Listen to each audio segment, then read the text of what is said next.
Hey everybody, what's up? My name is Mackenzie. And I'm Jonathan. We are husband and wife, and we'd like to welcome you to TerreDice, where we love to play games and talk about them. Ooh, and I'm so excited because we just got back from PAX Unplugged, which is like maybe our favorite board game convention ever. Yeah, so for those that don't know, PAX Unplugged is a board game convention. So a lot of you might have heard of PAX, which primarily focuses on video games. Yes, but this is penny arcade. Yes, but this is a board games, like RPGs. It's like Gen Con, which is also the biggest board game convention. But PAX is quickly rising to be very competitive with Gen Con. I would say it's probably about the second biggest or second most popular. And it's got a totally different vibe. It's like the difference between Gen Con and PAX, I would say, is at Gen Con you buy stuff and you're like, okay, let's sit down to play. And it takes you like a mile of walking to find a place to sit and play. Whereas PAX intentionally has a smaller showroom floor, but like 2/3 of the convention is open play, and you can like sit anywhere and play whatever you want.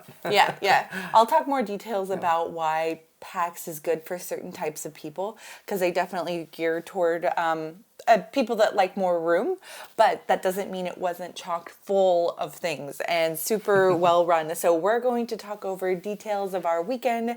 It was really exciting. We got to play lots of new games, lots of old games, got to play test a new game of ours, and it's just a lot of fun. So if you are like just hanging out, doing the dishes, want to listen to like us rant about board games for a little bit, then just keep watching. Okay, so starting with some of the new stuff that we saw. So PAX is like less new releases than some of the earlier conventions because it's preceded by Gen Con and UK Games Expo and Essen, which are all like other really big conventions that happen.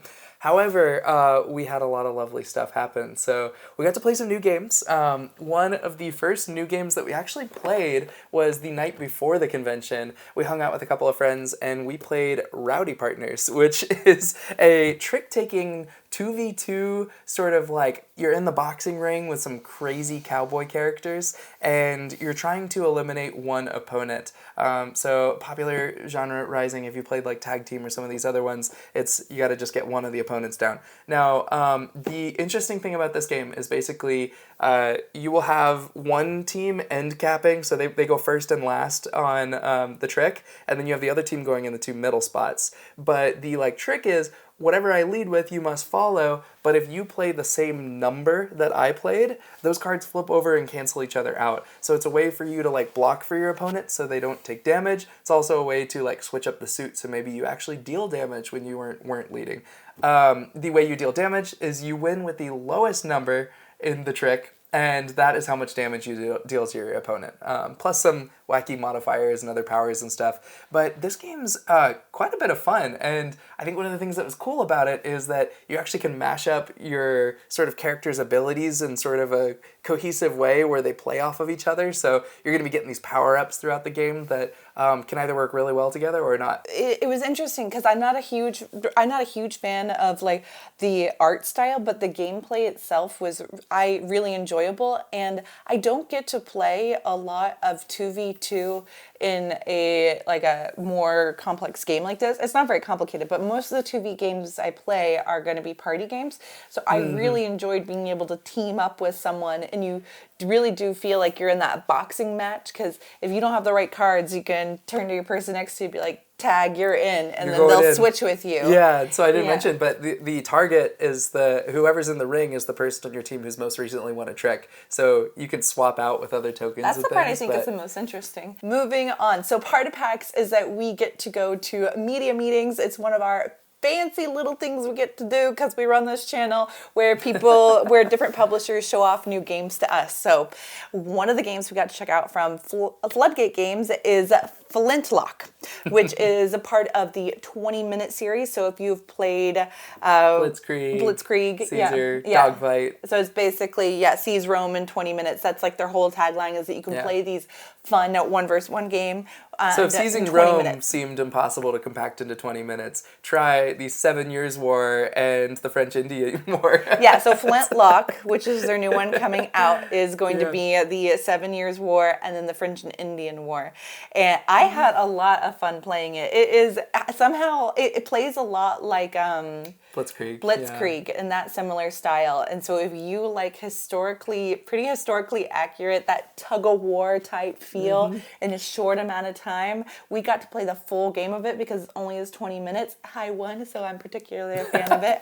Then it will be coming out in Kickstarter in January, I believe. The other one I want to talk about from them is Squirrel Away. We also played this one. The exact opposite. Is there a strategy to this? I don't know, but it was fun. It was described as a sleight of hand game. It's a kind of dexterity game where you have to do tricky things. I've never seen anything. It's kind of like trying to do a magic trick in front of like someone. Like, so there's a bunch of like squirrel nuts in front of you, and you shiny diamonds. Yeah, and you have a card that says like how many you should get or how many you in what color, but you don't have to actually get that. You can lie about it, but you are trying to pick up these nuts without anyone seeing what you're actually picking up. Yeah. On to you. Cool.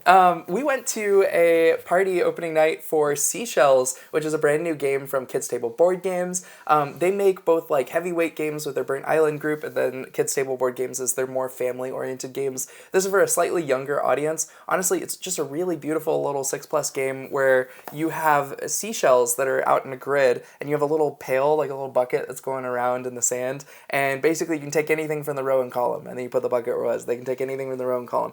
There's powers and stuff to mix things up, but it's basically a set collection game, and it's really pretty, has these beautiful wooden bits. Honestly, I'm really excited to play this with my family. Yeah. Next up is another one I got to play several rounds of. But for like 2 hours. It was a long time. But I am still excited about it. So if you're familiar, All Play Games, they have this game called Mountain Goats, which is a little box game like this. I adore Mountain Goats. And they have a brand new game coming out to Kickstarter, Mountain Goats Legacy. That's right. We are learning the tales of this epic tale of mountain goats. What did you know there was a story to this? There is, and you are going to find out with me. But it really does. My favorite part about this is that I love mountain goats, and so to be able to play this and get it to the table more. Okay, so like light spoiler. What's an example of something that it changes in the base rules of Mountain Goats? Yeah, so I would say there's going to be powers that come out. You mix up all of the numbers. Oh. So you're trying to like climb up the scale. But it's not 1, 1, 1, 1 anymore. So it'll be a 5. And then, okay, now I have to get a 6 to move up there. Okay. And then, so it plays in like that kind of thing. But but they said it even gets crazier. There are 2 new games coming from Asmodee that were pretty fun, actually, I thought. The first one was called All In. If you like the gang, where you have to get like poker hands, All In, I thought, was much more accessible and approachable. Like, I don't play poker. I'm, like, actually pretty illiterate in poker. But this was basically a game where you have a hand of cards. It was described as, like, poker meets Fantasy Realms, or, like, Red Rising, if you played games like those, hand management. And you basically, every turn, have to play a card from your hand, and then you're going to be drawing cards and then discarding down. The card you play could be, like, a king of hearts, but when you play it, the king's really strong and lets you like draw cards and do other things like that. So you're potentially weakening your hand to get better draws at getting better cards. There will be cards that go out into a public market, so kind of like Lost Cities vibes. I put it out and hope that I have time to get it back before somebody else does. It was honestly quite a lot of fun, and I enjoyed it more than the gang. There's still that like betting element of like, I bet I have the strongest hand. But yeah, I liked it quite a bit. That was a fun one. And then the second one was called DNUP, or like Down Up. It was basically a game by the designer Scout, where you are playing cards and you're trying to get higher sets than whatever's down. But if you can't beat it, you got to put stuff in your hand, and that's when you do the upside down stuff. But I did enjoy it. I thought it was actually a pretty fun little card game. Okay, the next one we picked up. This one we bought, and I have to say I am very impressed. This is currently it's December, so maybe this is my party game of the year. This is Vanity Plates by who is this by? 25th Century. Yeah. 25th Century. It is kind of what it looks like. It is, you know, those fancy vanity plates that people have that say stuff. Well, this is, you are given a clue. You are given given an occupation, and then or like a description of who you are. Could be you like are. you're Superman, or Yeah. you're an elementary school teacher, or An optimist. an optimist, Okay. or like a zombie. Yes. So you are given who you are, and then you are given three letters and a number of what you must use, and then you have to describe who you are. And then people have to guess based on all of them laid out how they match up. So if they were like, let's say the example is like truck driver, and you have to use SM8, and they spelled the word, I'll do a close up, 18-wheeler. 18 wheels man. 18 wheels man. That's good. Yeah. Yeah, there were some really good ones. We played and somebody had the word ghost hunter, and they had a C, S, or C, D, and a 4. And they used the 4 as an A, and they wrote Casper down. I just thought that was a good one for Ghost Hunter. It's just one of those games where you try and like read what is written, and like your brain like freezes because you are trying to like read things spelled like weirdly. Oh, so the way points work, because points in party games can sometimes be annoying, they're actually pretty good in this. You shuffle in like 6 more occupation cards, and then basically you reveal your license plate, and in real time, the first person who can call out which card matches you, they score that point. And you can only make one guess. So if I make the wrong guess, then I have to be quiet and let everyone else do it. If somebody successfully guesses it, you get your requirements card as a point. So your cards are like point bucks. Yeah. It's pretty simple. It's like that's Vanity Plates. My favorite party game of the year. All right. Wow. So I'm gonna have to follow that. Yeah. Cool. Well, I have a brand new game, Wispwood, from Czech Games. They also offered a couple other games for review, but they're already games that we're getting in the mail. So we will be, at some point, getting the SETI expansion and other stuff. But back from the convention is Wispwood. This is a brand new, like, really kind of beautiful looking puzzle game where there's wisps in the woods, and effectively you're trying to get certain patterns. So I like want my wisps to be in a certain pattern, but there will be scenarios where you have to draft tiles that are going to be placed as just empty trees. The really interesting thing is that between each round, all the empty trees get cleared out, and then you got to rebuild around your pattern that you had. So that was what I thought was a really cool twist about this, was that I'm gonna fill a full grid, but then I'm gonna discard a good chunk of that grid and then have to rebuild a new grid with new rules. Mm-hmm. So I really actually thought this one looked like a lot of fun. I'm looking forward to playing it. It's just got kind of a wacky art style and stuff. What I liked about this game is that they had it set up on a tent with a bunch of black light, and it looked awesome. It did look cool. I thought it was so cool that they showed that off during the convention. It was just like this like glow coming in from like this tent over there. So it looks awesome under blacklight. All right. Next, we're kind of winding down to... You got a bunch of stuff over there. Well, I know that, but I mean like things that were new stuff. Yeah. Okay. This one I bought. I haven't played it. I don't know if it's good, but I bought it. I bought this. It's Love, Career, and Magic. This is basically they pitched it as D&D in 12 minutes. So that's what got me, because I can't say that I'm not a fan because I've never played a full round of D&D. Maybe that's why you need a 20-minute version. 12 minutes. 12 minute. Oh my gosh. And because my sister-in-law loves to play D&D, and I don't think she'll watch this, so we're gonna get this for her to play for Christmas. So okay, so I mean, I have a couple that I don't really know a whole lot about. There are games that are review copies that we'll kind of be checking out. The first one is Take Time. It is a cooperative game where we have to sort of collaborate to play cards such that we go around the clock, meaning we're like increasing in numbers. Seemed interesting, so looking forward to checking that one out. I also have Splendor Kids, which I feel like a lot of publishers have been doing more kids games lately. There's this Asmodee Kids line now, which is kind of interesting. But we will be checking this out as well, just to see how that one is, and we'll let y'all know if we enjoy it. And then we also have some new Button Shy games. So this is Shallow Regrets, which is the follow-up to Deep Regrets, which was a other bigger box game.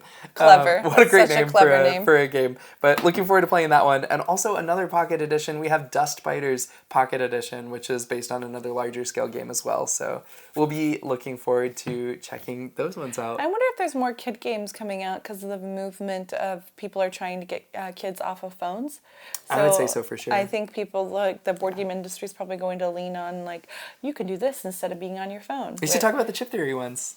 Yeah. Yeah. Speaking of kid games, so Splendor is for a little bit older, I think. Yeah, I think this one's 6+. 6+. So this one, I'm just gonna open it.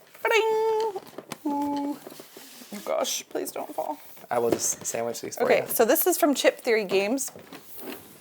And we picked this up, so if you don't know, we have a 3-year-old and a 10-month-old. She's a little too young. But our 3-year-old, she just does the choking hazards. Well, okay, this is a side note. Our 10-month-old is the sad baby on the back of every box with a no symbol to not eat it.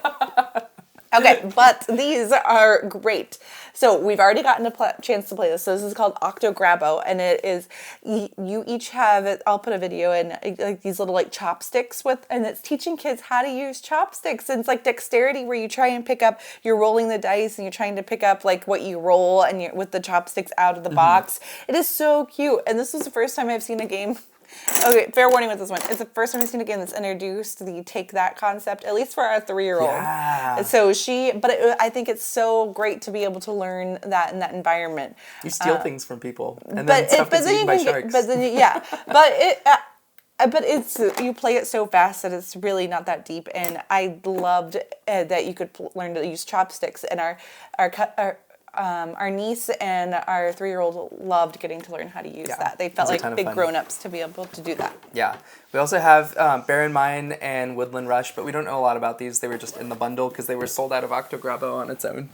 So we'll get to those at some point. Yeah, we'll talk about them. You're also enthusiastic about chopsticks. I would definitely see if you can get your hands on OctoGrabbo for your kiddos. Okay, we're a couple more. So I have Jingle Bell Roll. So we have good friends over at Chris Couch Games who designed Holiday Hills, was one of their most recent Kickstarters. They then had like a couple of games that came with it. We picked this one up there because we thought it looked so cute. We're like short on holiday games and you can never have enough. So this is like a dice game where you're trying to get dice to get certain cards and stuff. But we just love all these cute little symbols that they had. Honestly, we picked this one up entirely off the vibes. So looking forward to playing that one. Yep. All right. So I think that's all the ones that we picked up, at least have in our hands. So now I just want to talk about, so what did we do the rest of PAX? So we got to play a ton of games, sit down and just go through games. So I thought we would show you what are we playing when the camera is not on.